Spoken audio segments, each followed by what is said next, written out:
कामचोर बहू। कांता बहन की दो बहुएं थीं, बड़ी कल्पना और छोटी प्रिया। कल्पना का जैसा नाम वैसा ही काम। सारा दिन कल्पनाओं में रहती, ना कोई काम करती ना कोई धाम। अरे कल्पना बहू, जरा अच्छी सी चटनी पीस दे, आज कुछ मजेदार खाने का मन है। पेट में जलन हो जाएगी माँ जी बुढ़ापे में, और वैसे भी मेरा काम करने का वक्त शाम का है, अब प्रिया को ही बोल दो। इतना कहकर कल्पना वहां से चली जाती है। कांता कल्पना के ऐसे रवैये से काफी परेशान रहती हैं। मैं बना देती हूँ माँ चटनी, ऐसा बोलकर प्रिया माँ को चटनी बनाकर प्लेट में खाने को देती है कि तभी वहां कल्पना आ जाती है। अरे वाह चटनी, जरा चक्कर तो देखूं, बड़े दिन हो गए। अरे नहीं बहू, तू तो रहने ही दे चटनी खाना, पेट में जलन हो जाएगी।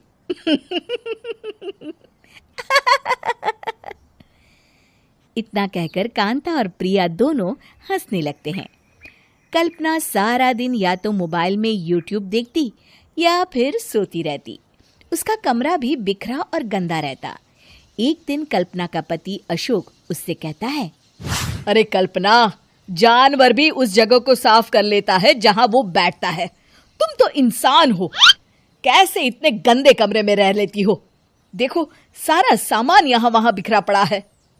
ज्यादा अपनी माँ का बोल ना बोलो। हाँ, कमरा तुम्हारा भी तो है, गंदा लग रहा है तो साफ कर लो। पता नहीं तुम्हारे साथ मैं कैसे जिंदगी बिताऊंगा। इतना कहकर अशोक वहां से चला जाता है। कल्पना बस खाना खाने कमरे से बाहर आती और फिर से कमरे में चली जाती। इससे कांता बहन काफी परेशान रहती। एक दिन प्रिया कांता से कहती है, माँ, मैं सारा दिन काम करके थक जाती हूँ, आप कल्पना दीदी से कहिए ना कि सुबह और शाम का काम बांट ले। मैं तो अब सिर्फ एक वक्त का ही काम करूँगी। हाँ। अरे तू वो भी ना करना, एक बहू तो कामचोर थी ही, दूसरी भी आ गई काम ना करने के बहाने लेकर। तभी वहां प्रिया का पति रमेश आ जाता है। माँ, मैं देख रहा हूँ भाभी कोई काम नहीं करती, प्रिया सारा दिन घर और रसोई का काम करती है, अब कुछ करो ना माँ। कांता मन में कुछ सोचती है और कल्पना के पास जाती है। कल्पना फोन पर मेकअप करना देख रही होती है। कल्पना, तुम सारा दिन बस मोबाइल देखती हो, घर का कोई काम भी कर लिया करो। प्रिया सारा दिन काम करके थक जाती है। आज से मैंने फैसला किया है, एक वक्त का काम तुम करोगी, सुबह का खाना तुम बनाओगी और रात का प्रिया। आप लोगों ने काम को हव्वा बना रखा है।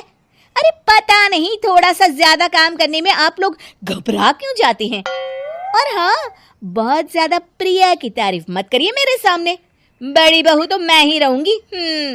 मैं कुछ नहीं जानती, कल सुबह मुझे वक्त से खाना चाहिए, रसोई में आ जाना, वरना कल से तुझे खाना नहीं मिलेगा।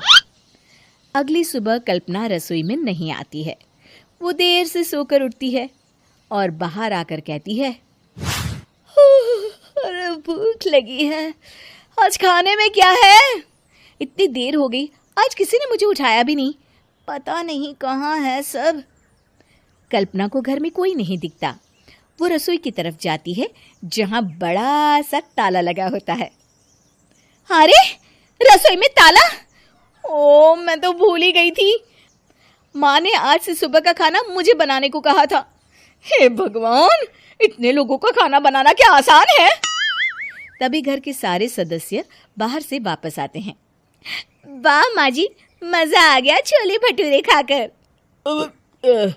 मेरे मुंह में तो अभी भी स्वाद आ रहा है। अरे कल्पना, तेरे भरोसे रहते तो हम तो भूखे ही रह जाते।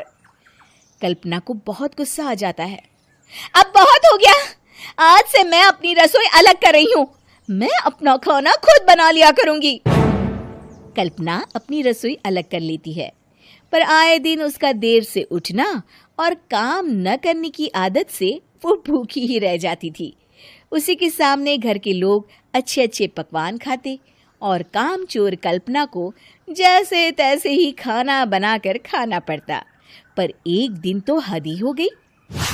माँ, दीदी आज सुबह से कमरे से बाहर नहीं निकली, हमें जाकर देखना चाहिए। सो रही होगी कामचोर कहीं की, पर तुम कहती हो तो चलो देख लेते हैं उसे। कल्पना कमरे में पेट पकड़कर बैठी होती है। हाय मेरा दर्द, पेट दर्द के मारे मर रही हूँ मैं।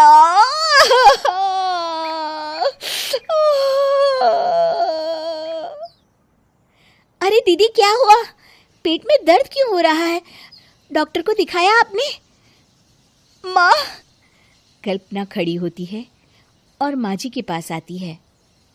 मुझे माफ कर दीजिए, अब से मैं सारे काम में मदद करूंगी, कभी आलस और काम चोरी नहीं करूंगी।